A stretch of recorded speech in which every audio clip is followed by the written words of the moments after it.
Hey guys, so now we're going to get into the actual poem, Telling the Bees by John Greenleaf Whittier. So we'll just start with reading it. Here's a place, right over the hill, runs the path I took. You can see the gap in the old wall still, and the stepping stones in the shallow brook. So there we have the first verse, where he's kind of just going back to a place he's reflecting. Oh, excuse me. Go back up here. Where he is reflecting on where he has been in the past. So the next verse, there is a house with the gate red barred and the poplars tall and the barns brown length and the cattle yard and the white horns tossing above the wall. So again, he's just reflecting on a place he's been. He's seeming to have come back to that place. There are the beehives ranged in the sun, and down by the brink of the brook are her poor flowers, weed overrun, pansy and daffodil, rose and pink. So in this verse, we get a little more information about what has happened. We get introduced to another person in the poem. In the last two lines of this verse, of the brook are her poor flowers, weed overrun. So I'm not a gardener, but anybody knows that a true gardener tends to their flowers very religiously. So the fact that the weeds are overrun is kind of telling us a little bit about this person, or maybe an event that has transpired that caused her to not take care of her plants anymore. A year has gone as the tortoise goes, heavy and slow, and the same rose blows as in the same sun glows, and the same brook sings of a year ago.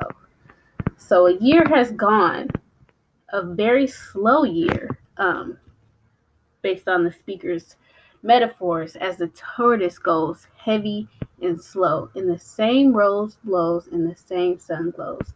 So it's kind of like time. He's speaking of time standing still. It's been that slow that it seems as time has stood still, where the same sun is in the sky, the same rose is blowing in the wind, and the same brook sings of a year ago. There's the same sweet clover smell in the breeze, and the June sun warm tangles his wings of fire in the trees, then, setting as then, over Fernside Farm. I mind me how, with a lover's care, from my Sunday coat, I brushed off the burrs and smoothed my hair and cooled at the brookside my brow and throat. So here he's saying that he's getting himself together. He's wearing his Sunday coat. Everybody knows Sunday best is the best clothes that you have. He brushed off the burrs, so he cleaned up his coat. He smoothed his hair down and cooled at the brookside my brow and my throat. So kind of splashed his face with some water to get himself ready and clean and fresh to see his lover. I mind me how with a lover's care. So since we parted, a month had passed. To love, a year. Down through the beaches I looked at last, on the little red gate in the well sweep near. So here we get the actual time. It's only been a month that actually passed, but because he's in love, it felt like a year, which makes sense earlier in the poem where he's talking about time kind of went so slow. So when you're in love and you haven't seen somebody in a month, that can feel like forever. So let's keep going. I can see it all now. Now, let me go back here in a second. If you notice in the poem, there's this break here. Now, if we know our typecast, that at some point in the poem, there is a shift.